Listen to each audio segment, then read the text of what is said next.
제7화 예상과 달리 조조가 원소를 이긴 이유는 원소와 동생 원솔은 어머니가 돌아가시자 연암군으로 돌아와 장례를 치렀습니다. 원소와 원솔은 원탕이 둘째 아들 원봉을 아버지로 두었지만 형인 원소는 노비의 자식이었고 동생인 원솔은 정부인의 자식이었습니다.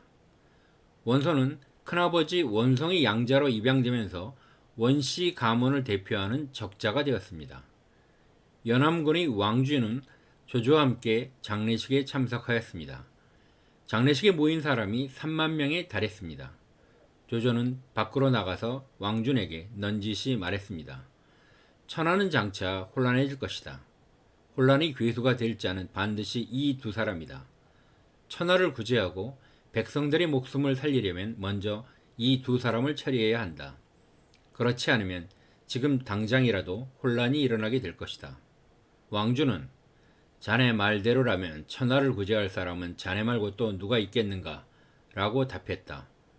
조조와 왕주는 서로 마주보며 웃었다. 삼국지 무제기에서 배송지가 보충한 황보밀의 일사전의 기록입니다. 왕주는 헌제가 상서로 삼으라고 불려도 가지 않았던 인물로 유표가 원소의 세력을 보고 원소편에 서자 조조를 제환공이나 진문공과 같은 인물이라며 추천했지만 유표는 듣지 않았다고 합니다. 당시 천하의 패권을 놓고 원소와 원술이 싸우던 형세였습니다. 원소는 유표와 동맹을 맺었고 원술은 손견을 보내 유표와 싸웠고 공손창과 동맹을 맺어 원소와 싸웠던 시절로 조조는 서주로 쳐들어갔다 패하고 여포가 후방 연주를 기습하여 근거제를 빼앗기고 원소의 부하가 될 것인가를 놓고 고민하다 정욱의 반대로 그만두었던 시절이었습니다. 조조가 인정하였듯이 당대의 대세는 원씨 가문이었습니다. 한나라는 한무제 이후 유교를 국시로 삼았고 후한은 중국 역사상 최초의 유교 국가였습니다. 후한의 국립대학인 태학은 오경박사 제도를 설치하여 유학교육을 강화하였고 후한 고위직인 태부, 삼공, 대장군 중에 유교 관료 비율은 초기 광무제 시절 77%, 중기 당고이금 이전이 76%, 황건적이 난 이전이 83%, 말기에는 51%였습니다. 전한의 한무제 시절의 2%, 원제 시절의 27%에 비하여 매우 높았음을 알 수 있습니다. 원소도 당대의 시대적 흐름에 따라 유교적 가치관에 충실한 세족 출신이었습니다. 원소는 이에 더하여 유교 이념에 충실하게 한 번도 힘든 3년상을 2번이나 치른 인물입니다. 당시는 사족들 사이의 세평이 중요한 시절인데 원소는 교만하다고 평가받았지만 원소는 지위가 낮은 선비들에게도 허리를 굽혀 대접하였으므로 수많은 선비들이 원소에게 귀의하였다는 평판을 받았습니다. 심지어 원소가 패망한 후에도 한영, 신배 등은 죽기까지 원소에 대한 절개를 지켰고 오한족은 원상 형제를 필사적으로 도와주었습니다.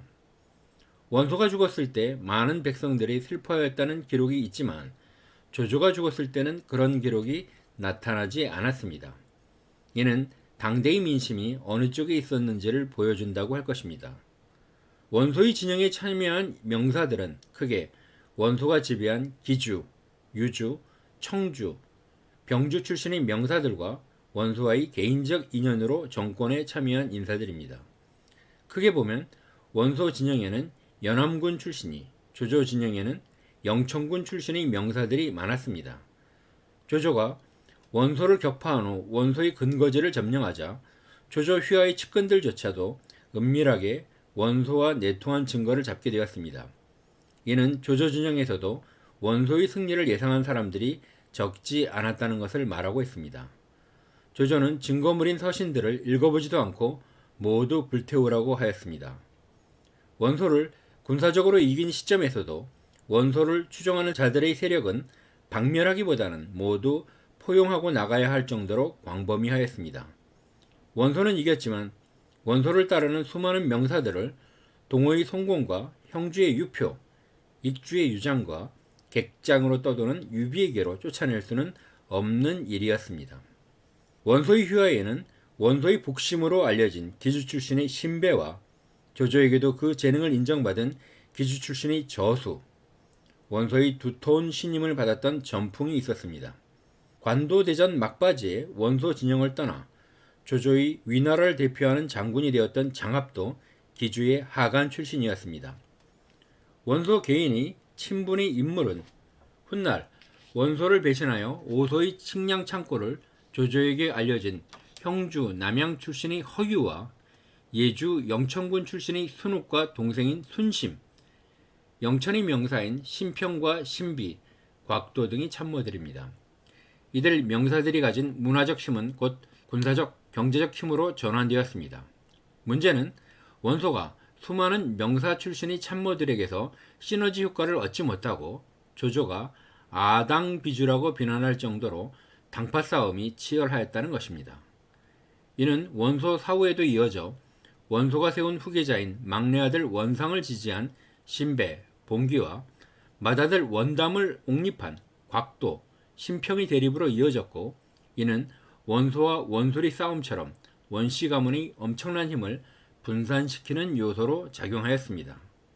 원씨 밑에 있다가 조조에게로 자발적으로 달려간 법가적 관점의 순욱은 원소를 평하여 첫째, 능력 위주의 인사를 단행하지 않았고, 둘째, 결단력이 부족했으며, 셋째, 법가의 법술주의를 채택하지 않았으며, 넷째, 의론만 좋아하는 무능한 사람들을 끌어모았다고 혹평하였습니다. 순욱이 보기에는 원소는 유교적 가르침에 따라 겉으로는 관용을 베푸는 것처럼 보이지만 속으로는 시기심이 많으며 사람을 임명하고도 그의 마음이 충성스러운지 의심을 하였지만 조조는 총명하고 구애됨이 없이 오직 재능에 따라 인재를 적재적소에 등용한다고 비교하고 있는 것입니다. 명문가 출신의 원소는 동탁이 권력을 잡자 자신의 힘으로는 동탁의 서량군을 대항할 수 없음을 직시하였습니다. 강족들은 100여 년간 서쪽 변방에서 끊임없이 대립하였고 2세기 중반에서야 잠잠해지다 184년 황건적인 난이 일어나자 다시 움직이기 시작하였습니다.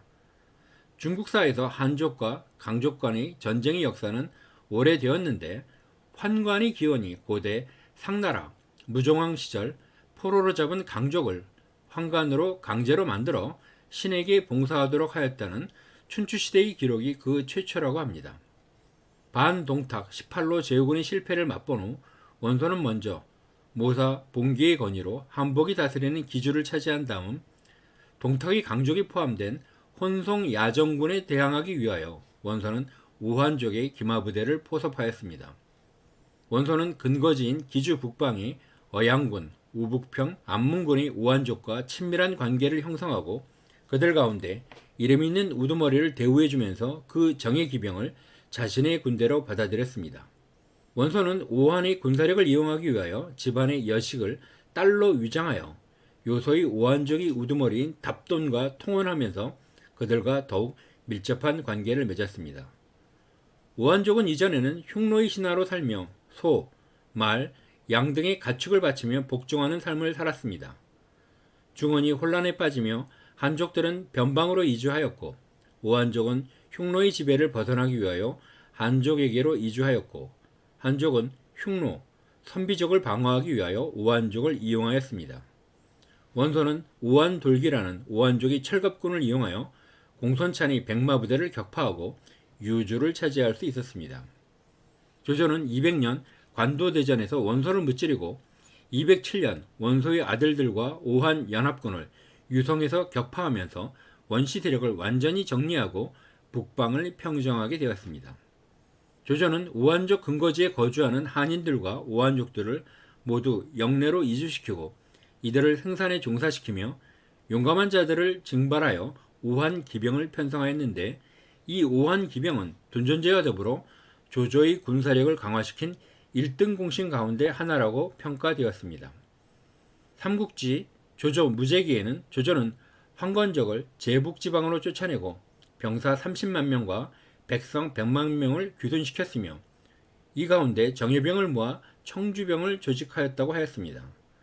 청주병들은 조조 직속군으로 과거 황건적 시절의 습관 때문인지 민폐를 많이 끼쳐 우금에 의하여 엄벌에 처해지기도 하였는데 조조가 우금을 칭찬한 사례는 동주병을 이끌고 익주를 지배한 유장이 동주병의 횡포를 묵인했다가 익주의 민심을 잃었던 것과 비교하여 올바른 리더십으로 평가되고 있습니다.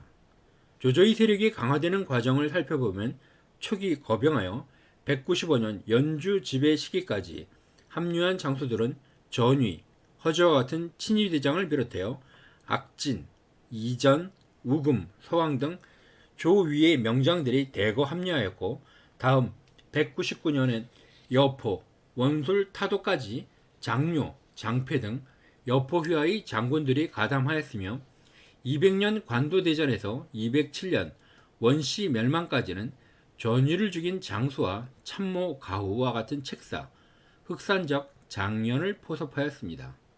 4기 조조가 죽는 220년까지는 오두미교의 장로의 휘하 장수들과 방덕과 같은 마초 휘하의 장수들이 참여하게 되었습니다.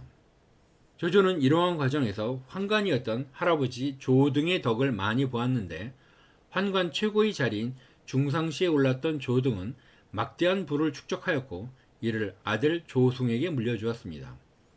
조승은 막대한 재력을 이용하여 통상의 10배의 가격인 1억 전으로 후한의 최고 관직인 태위직을 영제에게서 구매하여 영제의 보증수표 역할을 담당하였습니다. 조등이 남긴 기여는 막대한 유산은 물론 풍성한 조조의 인맥을 만들어 주었습니다. 연주 출신의 사공을 지낸 우방, 국상을 지낸 변소, 경조윤을 지낸 남양 출신의 연독, 태위를 지낸 남양 출신의 장원, 태상을 지낸 양주 출신의 장환, 오관 중량장을 지낸 영천 출신의 당계전 등 조정의 고위직이 조등을 통하여 고관이 되었고 그 인맥은 음으로 양으로 조조에게는 커다란 자산이 되었습니다. 조조는 황간의 양자인 왕길이 효렴과에 추천해주고 사마의 아버지인 상서우송 사마방이 추천해준 덕분에 낙양 북부위에 처음 임명되었습니다. 황건적인 난이 일어나자 기도위로 임명되어 영천에서 활약하였고 제남국의 국상이 되어서는 미신을 타파하고 뇌물 수수를 근절시킨 업적을 남겼습니다. 잠시 고향에서 은거하였으나 영제에 의하여 발탁되어 황제 직속의 서원 8교회의 전군교유로 임명되었습니다. 반동탁 18로의 제후들과 함께 하였으나 동탁을 두려워하는 제후들에게서 벗어나 홀로 진격했다가 동탁의 부장 서영에게 참패하였습니다. 맹주인 원소는 한나라를 위해 거병한다는 명분을 내세웠으나 실질적으로 전투에 나선 장소는 조조와 손견뿐이었습니다. 조조는 패전했으나 막강했던 동탁에게 도전한 조조의 모습은 훗날 헌제를 옹립하는 대의명분이 되었고 한나라 수호를 사명으로 여기는 명사들에게 조조의 존재를 각인시키는 사건이 되었습니다. 조조 진영의 참모들의 구성은 원소 진영을 떠나 조조를 찾아온 순욱의 추천으로 시작되었는데 조조는 203년 순욱을 만세정으로 봉해줄 것을 헌제에게 청하는 상주문에서 순욱의 공적을 첫째, 정치 전반에 대한 보좌와 둘째, 인재 등용, 셋째, 장기적인 계획의 구상, 넷째, 치밀한 정보 분석과 전략 등을 꼽았습니다. 인재 등용에 있어서 순욱은 고향 영천군에서 순유, 종효, 사마의를 추천하였고 당대의 명망가인 칠여, 화흠, 왕랑, 순열, 두습, 신비, 조음 등 훗날 추천된 인물 가운데 대신이 된 사람이 10여 명에 달하였습니다. 일부 희지제와 곽가는 재능은 있지만 인품에서 비난을 받았고 두기는 오만하다는 평가를 받았지만 능력에 있어서는 모두들 조조의 인정을 받았습니다. 문화대혁명 시절 광말약은 조조의 업적으로 첫째, 비록 황건적을 토벌하면서 등장했지만 황건의 목적을 따랐으며 오히려 황건의 운동을 계승하고 조직화하였다고 높게 평가하였습니다. 조조는 황건적을 청주병으로 받아들여 군사력을 보강하고 오두미교의 장로와 사돈을 맺으며 위나라의 고위층에 도교가 퍼지는 계기를 만들었습니다. 둘째, 30년 인고의 세월을 통하여 호족들을 제거하고 토지 독점을 막았으며 가난하고 힘없는 자들을 구제하고 돈전제를 실시하였습니다. 셋째, 북방의 골칫거리를 정리하여 안정시켰습니다. 넷째, 문화적으로 중국 건안문학을 발전시키고 조비, 조식과 함께 송나라의 소순, 소식, 소철이 3소에 앞선 3조가 되었습니다. 다섯째, 조조가 사람을 죽인 문제는 규명할 필요가 있다고 평가하였습니다. 광말약은 종종과 달리 매우 긍정적인 평가를 조조에게 내렸지만 문화대혁명이 비판을 받으며 함께 사라졌다가 현재 다시 긍정적으로 평가받는 과정 중에 있습니다. 삼국지 연의를 통해서는 일본의 요시카와가 20세기 중반에 처음 조조를 주인공으로 긍정적으로 묘사했다고 합니다. 190년 조조는 진류에서 거병하여 반동탁 군벌에 연합하였고 191년 흑산적을 토벌하고 연주에서 황건적 잔당을 격파하고 청주병으로 삼았으며 193년 아버지의 복수를 내걸고 서주 백성들을 학살하였고 196년 헌제를 자신의 진영으로 모셔와서 197년 남양의 장수와 싸우다 아들 조왕과 전위를 잃었으며 198년 서주의 여포를 무찌르고 200년에는 원소와의 관도대전에서 승리함으로써 하북 중원의 지배자가 될 수 있었습니다. 유교적 가치관에 따라 명사들을 중시한 원소와는 달리 조조는 벽가적 관점에서 신분을 따지지 않고 오직 능력에 입각한 인재 등용 방식을 채택하였습니다. 큰아들 조왕을 죽인 가후나 자신의 조상을 욕한 진림도 용납하였습니다. 하지만 아들 조비가 진군의 건의에 따라 채택한 구품 중정제는 다시 신분을 중시하는 인사제도로 운영되었습니다. 진군의 취지는 가문의 구애됨이 없이 개인의 재능과 인품으로 평가하고자 하였으나 평가하는 중정이나 평가받는 향당 사회의 인물들은 당연히 가문의 영향권 안에 있었고 그 결과 위진 남북조 시대가 귀족 사회로 평가받는 주요한 원인이 되었습니다. 조조가 추구하였던 가문이 아닌 개인의 능력에 따라 인재를 등용하겠다는 구현령의 정신은 난세가 아닌 호족 중심의 사회로 운영되는 평시에는 실현되기 어려운 제도였고 조조가 시행하였던 원호제도는 지금도 예산상의 이유로 기피하고 싶어하는 제도가 아니었나 생각됩니다. 다음 8회는 조조의 반동탁을 위한 거병에 관하여 살펴보도록 하겠습니다. 궁금한 사항이 있으면 댓글로 남겨주시면 답변을 드리도록 하겠습니다.